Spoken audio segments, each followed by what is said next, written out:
ഓഫീസും കഴിഞ്ഞ് വീടെത്തിയപ്പോൾ എങ്ങോട്ടേലും പോയാലോ എന്ന് ഇങ്ങനെ ആലോചിച്ചിരിക്കുമ്പോഴാണ് അടുത്ത ചോദ്യം എങ്ങോട്ട് പോകും. അപ്പോഴുണ്ടതേ നമ്മുടെ ചേട്ടൻ വരുന്നു. നമുക്ക് പുറത്ത് പോയാലോ എന്ന് പറഞ്ഞിട്ട് വൈദ്യം നയിച്ചതും രോഗി കൽപ്പിച്ചതും പാലേ എന്ന് പറഞ്ഞ പോലെ ഞങ്ങൾ അങ്ങനെ ചടപടയെന്ന് റെഡിയായി വേഗം കാറി കയറിയിരുന്നു.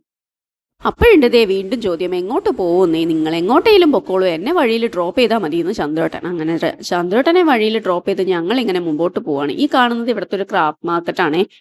അങ്ങനെ ഞങ്ങൾ ഫൈനലി ബീച്ചിലോട്ട് പോകാമെന്ന് വിചാരിച്ചു. അങ്ങനെ കാറും പാർക്ക് ചെയ്ത് ഞങ്ങൾ മുമ്പോട്ട് നടക്കുകയാണ്.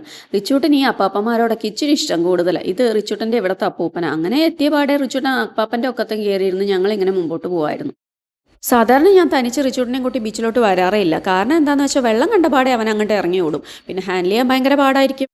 പക്ഷേ ഇന്നത്തെ അതിശയം എന്താണെന്ന് വെച്ചാൽ റിച്ചൂട്ടൻ നല്ല കുട്ടിയായിട്ട് അപ്പാപ്പൻ്റെ കൈയും പിടിച്ച് ദേ ഇങ്ങനെ നടക്കുന്നു. അവനൊന്ന് അങ്ങോട്ടും ഇങ്ങോട്ടും ഓടിയത് പോലും ഇല്ല. റിച്ചൂട്ടൻ നല്ല കുട്ടിയായി നടന്നുകൊണ്ട് തന്നെ ഞങ്ങൾ ഈ അറ്റം മുതൽ ആ അറ്റം വരെ ചുമ്മാ ഇങ്ങനെ നടന്നു.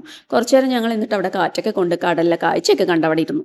അങ്ങനെ കാറ്റും കൊണ്ടിരുന്നപ്പോഴാണ് അയ്യോ ചന്ദ്രേട്ടനെ അവിടെ ഇറക്കി വിട്ടതല്ലേ, പോയി പിക്ക് ചെയ്യാൻ സമയമായല്ലോ എന്നുള്ള കാര്യം ഓർമ്മ വന്നു. അങ്ങനെ ഞങ്ങൾ പതുക്കെ അവിടെ നിന്ന് നടന്നു. വഴിയിലൊരു ബാദാം കണ്ടപ്പോൾ റിച്ചൂട്ടൻ അതിൽ കയറണം. അതിൽ പിടിച്ചു തൂങ്ങി നിൽക്കുകയായിരുന്നു.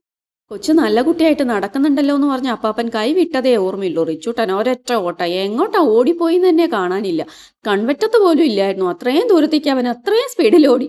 അവസാനം അപ്പൂപ്പൻ പുറകെ ഓടേണ്ടി വന്നു. എനിക്കാണെങ്കിൽ ഒന്ന് ഓടാൻ പോയിട്ട് നടക്കാൻ പോലും വയ്യായിരുന്നു ആ മണലിൽ കൂടെ. അവസാനം അങ്ങനെ ആളെ കണ്ടിട്ടി പിന്നെ അങ്ങോട്ട് കൈവിടാൻ പോയില്ല. ഞങ്ങൾ പിന്നെ തിരിച്ച് വീട്ടിലോട്ട് മടങ്ങി.